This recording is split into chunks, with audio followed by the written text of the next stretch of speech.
కేరళ రాష్ట్రంలోని వైనాడ్లో జరిగిన ప్రమాదంలో మృతుల సంఖ్య పెరుగుతూనే ఉంది. ఇప్పటివరకు 158 మంది మృతదేహాలను అధికారులు వెలికితీశారు. మృతుల సంఖ్య ఇంకా పెరిగే అవకాశం ఉన్నట్లు తెలుస్తోంది. ప్రమాదంలో ఇప్పటివరకు 130 మందికి తీవ్ర గాయాలు కావడంతో స్థానిక ఆసుపత్రికి తరలించారు. రెస్క్యూ సిబ్బంది 481 మందిని రక్షించి సురక్షిత ప్రాంతాలకు తరలించారు. ఇంకా వందలాది మంది ఆచూకీ తెలియడం లేదని అధికారులు చెబుతున్నారు. గల్లంతైన వారి కోసం డ్రోన్లతో అధికారులు గాలిస్తున్నారు. కొండచర్యల్లో చిక్కుకుపోయిన పలు కుటుంబాలను రెస్క్యూ సిబ్బంది కాపాడి హెలికాప్టర్ సురక్షిత ప్రాంతాలకు తరలించారు. ఇంకోవైపు కేరళలోని 8 జిల్లాలకు రెడ్ అలర్ట్ జారీ చేయగా 5 జిల్లాల్లో పాఠశాలలకు సెలవులు ప్రకటించారు. మరోవైపు కేరళ కేబినెట్ అత్యవసర సమావేశం కానుంది. వైనాడ్ ఘటనపై కేబినెట్ సమీక్షించనుంది. సీఎం పినరయి విజయన్ అధ్యక్షతన కేబినెట్ సమావేశమై చర్చించనుంది.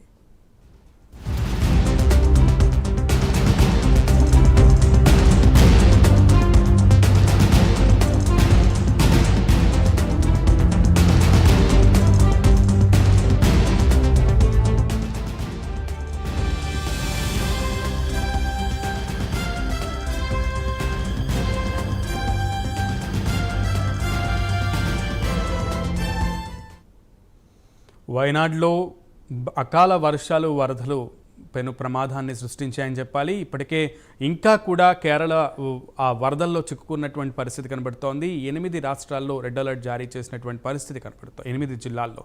సో దీనికి సంబంధించి ఏపీ ఇన్పుట్ ఎడిటర్ టీవీ రావు మరింత సమాచారం అందిస్తారు. వైనాడ్లో ప్రస్తుతం పరిస్థితి మెరుగుపడుతుందా రావు, లేదంటే ఇంకా కూడా పరిస్థితులు అట్లానే కొనసాగుతున్నాయా?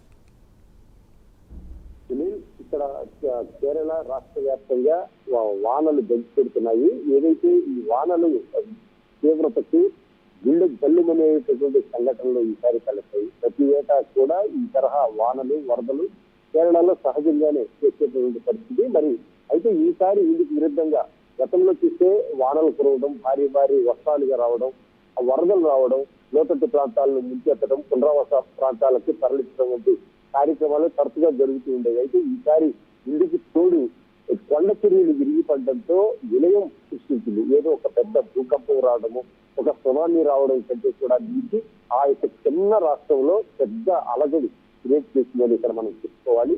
ఏదైతే ఉందో ఇక్కడ ప్రధానంగా కొండ చర్యలు విరిగిపడినప్పుడు మట్టి, పెద్ద పెద్ద బండరాళ్ళు ఈ వరద నీటితో కొట్టుకు రావడంతో ఆ పూర్తికి కింద ఉన్న హ్యామ్లెట్స్, చిన్న ఇల్లు, అలాగే ఈ ఏదైతే కెనాల్స్ పక్కనే ఉన్నటువంటి భవనాలన్నీ కూడా ఒకసారిగా పప్పుకిలిపోయాయి. తెల్లవారుజామున జరిగినటువంటి ఈ ఘటనలో అంతా కూడా గాఢ నిద్రలో ఉన్నటువంటి వారు గాఢ నిద్రలోనే ప్రాణాలు కోల్పోయినటువంటి పరిస్థితి.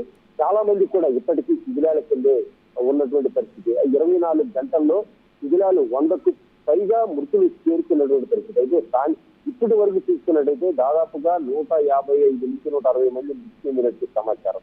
మరి ఇందుకు సంబంధించి ఇంకా కూడా కొంతమంది పొలం గురించి కొట్టుమిట్టాడుతున్నారని, ఇంకొంతమంది గాయపడి తీవ్ర గాయాల పాలైనటువంటి వారిని ఆసుపత్రికి తరలించడం జరిగింది. అయితే ఇంకా కూడా గల్లంతైన వారి అంత ఆసక్తి తెలియలేదు. మరి ఏదైతే ఈ కొండ చర్యలు విరిగిపడిన నేపథ్యంలో ఆ కొండ చర్యల కింద ఇరికిపోయినటువంటి వారైతేనేమి, ఇంకా మృతదేహాలను వెలికి తీయాల్సినటువంటి కొన్ని చోట్ల తలలపైకి కనిపించడం, కొన్ని చోట్ల కాళ్ళు మాత్రమే కనిపించడం, కొన్ని చోట్ల చేతులు మాత్రమే పైకి కనిపించడం వంటి సంఘటనలు హృదయ విదారకంగా ఆ యొక్క ప్రాంతాన్ని ఏదైతే ఒక శ్మశాన వాటికలాగా కనిపిస్తున్నటువంటి దృశ్యాలు అక్కడ అడుగడుగునా కనిపిస్తున్నటువంటి పరిస్థితి. దాదాపు 5 నుంచి 8 జిల్లాల్లో ఈ పరిస్థితి విలయ నాట్యం చేస్తుందంటే ఇక్కడ మనం అర్థం చేసుకోవాలి ఎంతటి తీవ్రత ఇక్కడ ఏర్పడిందో అనేటువంటిది. ప్రధానంగా ఎప్పటి, మండక్కై, చిరాల్మల్, అట్టామల, నూల్పిగ గ్రామాలైతే గనక పూర్తిగా చుట్టుకుపోయాయని మనం చెప్పుకోవాల్సి వస్తుంది. మరి దీనికి తోడు ఇక పెద్ద పెద్ద బండరాళ్లు, అయితే బండరాళ్లు వరద నీటితో కొట్టుకు వచ్చాయనంటే వరద ఎంత తీవ్ర స్థాయిలో ఉందో చెప్పుకోవాలి. ఆ వరద నీటికి తోడు ఈ బండరాళ్లు ఫోర్స్ కూడా ఏదైతే మానవులపై విడిచిపడినటువంటి విధంగా ఇక్కడ మనం ప్రధానంగా చూసాం. అంతేకాకుండా కాఫీ తోటల్లో పనిచేసేటటువంటి వలస కూలీలందరూ కూడా ఆ సమీప ప్రాంతాల్లోనే షెల్టర్లలో నివాసం ఉంటున్న పరిస్థితి. మరి వారి ఆచూకీ దాదాపుగా 6 నుంచి 800 మంది వారి ఆచూకీ ఇంతవరకు కానరాలేదు. దీనిపై ప్రభుత్వం కూడా ఎటువంటి ప్రకటన కూడా చేయలేకపోతుంది. కేరళ ప్రభుత్వం దీనిపై ఎమర్జెన్సీ ప్రకటించేసింది.